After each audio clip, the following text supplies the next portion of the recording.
You're listening to Real Talk All Sport. You can find us on Spotify with Real Talk All Sport. And you can find us on YouTube, Mr. B Productions WAL. What we're going to do now is we're going to have a little smaller podcast so we can just keep you hooked if this is your first time listening. You want something to just see what we're about. Mm-hmm. And what we're going to call it, Nath? We're going to call this the B-side. Nice. And this is not nothing to do with my name, right? Mr. B and all that. It's the B-side as in, I'm sure my age, 53, A-side, B-side of the 7-inch records I used to buy. So I thought, yeah, why not? Nice. And if this is your first time watching or listening, why? Yeah.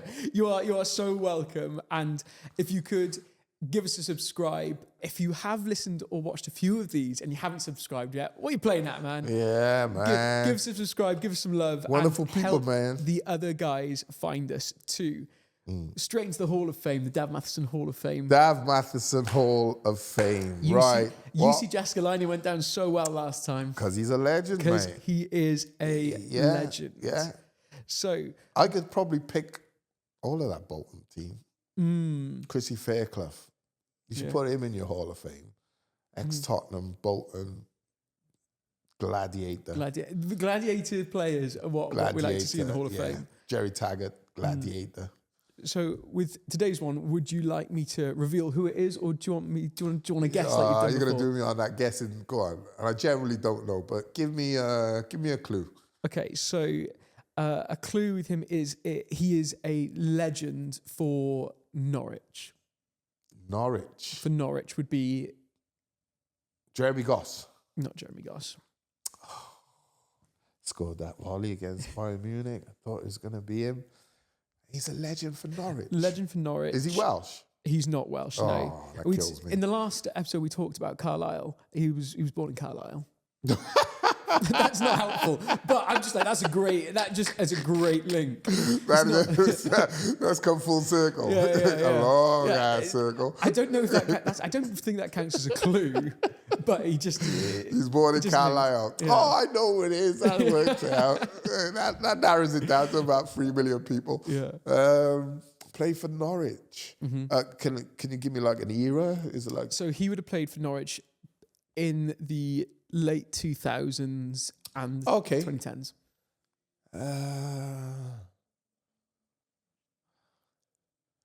The quick winger. What was his name? I don't know. You think for Norwich? What was his name? He's not a winger. He's not a winger. Not a winger. Okay. Norwich in the 2000s. Really late 2000s. We're talking. Okay. Talking. He joined it. Yeah. Okay. No, man. I'll be honest with you. Norwich is not really a team I follow. So, do you remember the striker Grant Holt? The big lad. Yes. Yes, I know. Yeah. Grant Holt. Yeah. Didn't he move from there and go somewhere? He went from Norwich to Wigan. That's it. Yeah. When Wigan were in the Premier League. Yeah, absolutely. Yeah. I remember big Grant Holt. Yeah. It actually reminded me of my mucker Ashley Ward. Mm-hmm. He was that sort of Ward. He was a big guy, like good chest and arms. Solid striker. Big solid striker. Yeah, Grant Holt. Yeah. And I like the fact that you've said the big guy up top, because one of my facts here is really interesting. Okay, so let's hear. Let's hear Grant Holt, absolute legend. Hopefully he'll see this and know the praise that we're going to give him. That we're bigging him up, brother. Absolutely. Yeah, because it's not all about... I mean, we could all say the Keens, the gigs, it is... That's almost why I love what we're doing, right? Yeah. And that's why I love this part. The Hall of Fame, the Dav Matheson Hall of Fame, because you are like, I go like, well, if you go League 2, there's a football snobbery. Yeah. Right? Everything's Premier League, Champions League. No, like you can have a 20-year career at lower levels. Yeah. And have had a fantastic career. Might not have won anything, played 400 games. And you know what? Are you not worthy? Yeah. So come on, Dan. Let's go with Big Grant. I'm a big fan of Grant Holt. Yeah. Mad fact about Grant Holt. He played for 19 clubs. Yeah, he did. He moved around a lot. So much. But bear in mind, he's like a Norwich legend. So started his career at Workington, which is a town up in Cumbria. So started there, played so well there as a teenager that he signed for Halifax in the 3rd Division in 1999. Remember those days at He Cardiff. was then loaned out to 2 teams, Barrow and Sorrento in Australia. Good luck. Yeah, so 2 completely different teams. He then left Halifax that summer and did a summer in Singapore. Just played for a summer in Singapore for Sengkang Marine with the understanding that when he came back, he would play for Carlisle. Okay. However, in that time he was out in Singapore, Carlisle went into administration. Okay. So that meant that he was going to make this, like, essentially big career move. Carlisle fans might want to have a word with your board because it's happening too often. And so he was out there, and then it all kind of went kaput. And that meant he went back to Barrow and had to get a job as a factory worker. So when he was going to have this big move to Carlisle and kind of kickstart his English football career, all went pear-shaped. And then he worked back in a factory. But his major breakthrough into the football league... But can I just say, before you give me that major breakthrough, that's life, right? Yeah. I think that is... People on my side don't see that. It's why I love people like Vardy. When you go out of the norm, and then you manage to climb your way all the way back to the top. So, yeah. So that would have been in 2001. Then 2004 was his major breakthrough into football, playing for Rochdale between 2004 and 2006. He scored 42 goals in 86 games, which pretty respectable. 1 and 2, yeah. Yeah. Which resulted in a move to Nottingham Forest, which was for £300,000, or as I like to say, 3 Jaskalainens. Very good, yeah. In 2008, he became a record signing for Shrewsbury Town. In that season, he played a game against Wycombe Wanderers, where they won 7-0. He scored 4. He scored 5. 5. Which is crazy. Probably a club record at Shrewsbury. And then 2009, so the next season, was League Two's top scorer. Yeah. Was League Two Player of the Year, Shrewsbury Town Player of the Year, and named League Two Professional Football Association's Team of the Year in that team. But what I found so interesting is that we talk about him as the big guy up top. In that season, Holt was the player to cover the greatest distance per game in both Leagues 1 and 2. Yeah, he was. He did work tirelessly. He's come from that background, though, right? Playing lower leagues, coming out of football, getting a job, getting back into football probably gives you a greater appreciation for it. And he's just probably made that way, you know. So that's made of a different juice, kind of thing. Yeah. And so then he signed for Norwich as well, which is where we know him mostly from if you're not fans of the other clubs or you don't follow the other leagues. He became an absolute legend scoring there. He became captain in his first season at the Canaries. So he signed there because he's a big, physical, experienced, well-travelled man now, right? Yeah, that makes sense. So he scored 68 goals for them and also passed 150 goals at the club. He was their player of the season for 3 consecutive seasons. Was inducted to their Hall of Fame, so not this one, but their Hall of Fame, while still playing at the club, and was even considered for the England squad and just narrowly missed out in the Euro 2012 in Poland and Ukraine. Yeah, I remember. Very good player. Like I said, good, great career statistics, Dav. I like that. It's about giving a mention to the forgotten. Yeah. But have done great things. You don't have to have been at Arsenal, Man United and Liverpool and Chelsea, right? Absolutely. There's a whole football world that... Success in football is in so many different colours, isn't it? Yeah. I was going to say, there's a world that's really untapped that we're tapping into with Dav Matheson's Hall of Fame. And then finally, to add to his success, following his retirement, he signed a professional contract with the World Association of Wrestling, where he won all 3 of his matches and even was the last man standing in a 40-man Royal Rumble. Go on, Grant. Oh, you should get yourself on Gladiators, mate. That's so Tear true. some of their boys up, boy, because they think footballers are softies. So, Grant, do me a favour. Well, if you can, get your kit on, get your Liker on, and go and tear some Gladiators. Could you imagine if he was a gladiator called Canary? I don't think you could call him that. I don't think you'd be called Canary. So, next inductee to the Hall of Fame, Grant Holt. Grant Holt, man. Real talk, all sport. Salutes you for real. Love that. They're closer to. There's so many close to home. So many. When you start going over to Brazil and that, you kind of like, I'm like, really, like, Fred Dredd. You know what I mean? Come on, man. Let's keep it close to home. Love that one, Dav. That's a brilliant one. Right, and then, for goodness, Blake. Yeah, I didn't know this is going to... For Blake. goodness, Blake, I didn't realise this was going to become a section, but let's do it. So your for goodness Blake comes from the Man United game that's just happened against Leicester. Like, for goodness, Blake, linesman, what are you doing? Like 4 of them, at least. I counted it was 4. It is 4, right? So I'm like,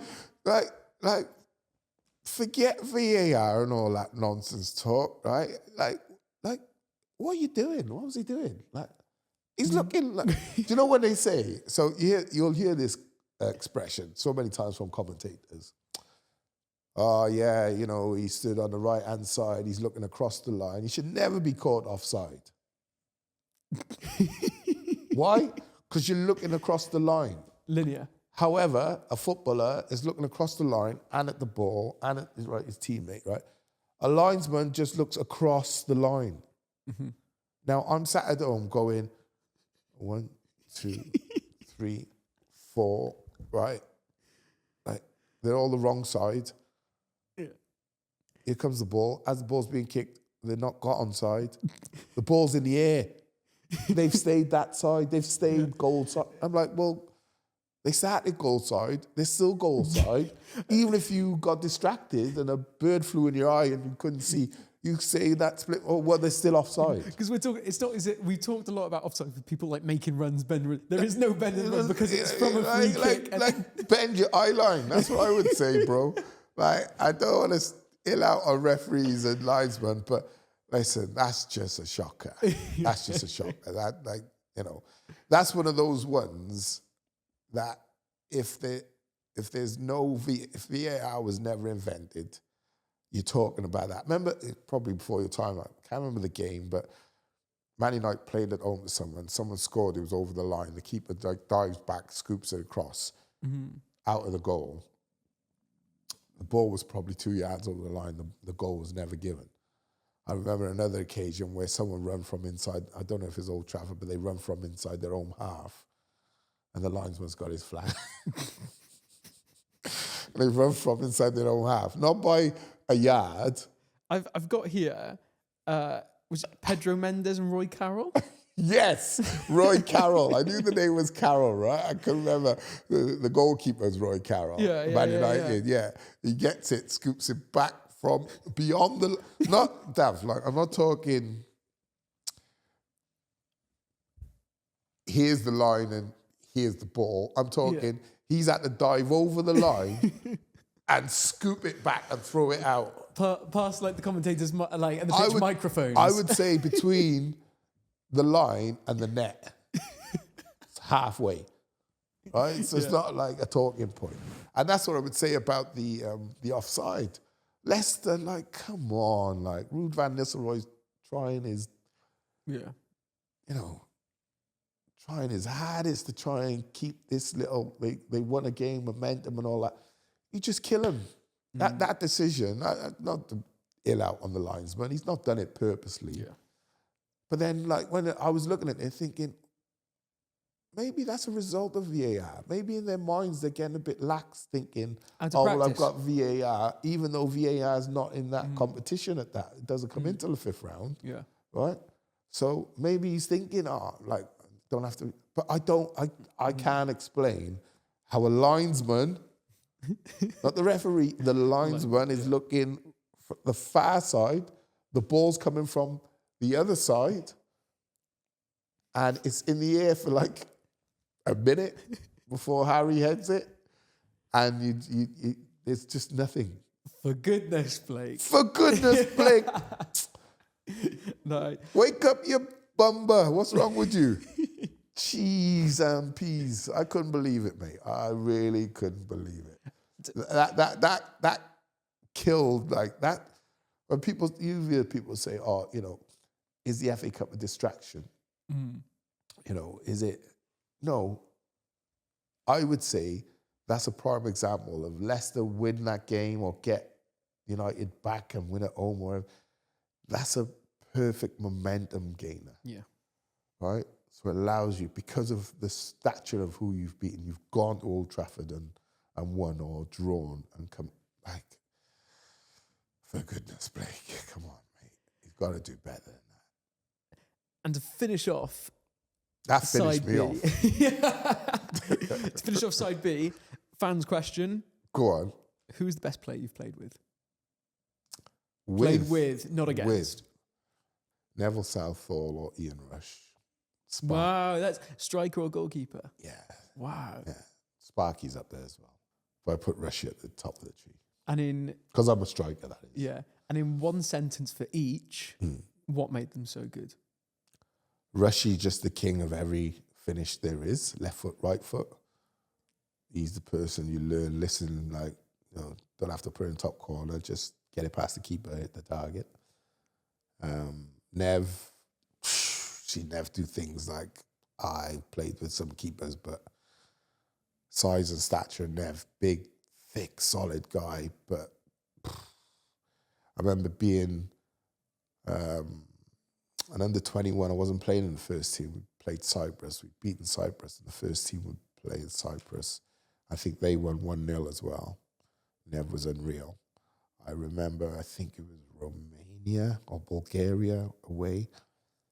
And I think we lost 4 or 5-0, something like that. And we counted, the under-21s, we counted like 9 outrageous saves that Nev had made. He's just got like a cross, wrong hand, freaking tipping it out. He was a phenom, Nev. I haven't seen a keeper. People go, Schmeichel. I think Nev is the best keeper I've ever seen. And that's not because he's Welsh, but playing with him and seeing him and things he'd done for Everton, sometimes he was unbeatable, mate. Although it was great watching him and Rushy go head-to-head in training. Oh, I imagine. Yeah, and even he had it for Rushy where he would say, he just knows how to beat a keeper. And I've only ever heard good things about Neville Southall as well as a person. Yeah, he's a great guy. I've heard he's a really good guy. Straight as a die. Tells you, listen, don't get on the wrong side of him. I'd say that, right? And remember the time, it might be before your time, remember the time where he sat on the pitch up against the goalpost because he was in a bit of a dispute with Everton? Do you remember that? It's before your time. He didn't go in and get half time. I know the picture. Yeah. I've seen the picture. Absolutely. Him sitting there. Yeah. Big tash. Yeah. Like yours. I know. That's what I'm going for. Yeah, the Nev look. But what I loved about Nev is that he's made his decision. Because football has a tendency to treat you like a child. Mm-hmm. Because they pick you up from a child, right? Yeah, they pick you up from a child, but then you have your kit done for you, your boots cleaned for you. You're just totally pampered. But that parts of that used to gripe me because I've been brought up with my 3 brothers, single mum, to be an independent kid from the age of probably 9. 2 older brothers, mum's working 12-hour shifts. You got to run the household. So I knew how to cook, I knew how to clean, knew how to do a dish and stuff like that, hoover the stairs. And so when you get to the point where you're an independent guy, you live on your own, and then all of a sudden you're pushed into this, right, We tell you what to eat, where to go, where to meet, what to wear, what tracksuit, what clothes, what tie, what. You just think, get off my case. I'm a grown ass man, dude. Let me go. Yeah. Right? I know like these things need to be, but like, you know, but then it extends then to like almost if you don't think the way we want you to think, like, what are you on about? That's why I love Nev. Because he was just his own man. Up, down, don't take no messing. Mm-hmm. Sparky's like that as well. So Carlisle's going to be a straight talking place right now. Oh, yeah, listen, they were good last night. Not good enough, but yeah, I know you can. They say talk to the kids the way you used to in my day, and that's actually it's a good thing because in my day, like managers. Whoa. So no, it's rushy. Nice. And that's the B-side. That's the B-side, nice and short and sweet. Nice. And if you've got to the end of this now and you've listened to the B-side, give us a subscribe, give us a comment, send your questions in, find us on TikTok, Instagram, Real Talk, All Sport, and YouTube at Mr. B Productions -WAL, and we'll see you on the next episode.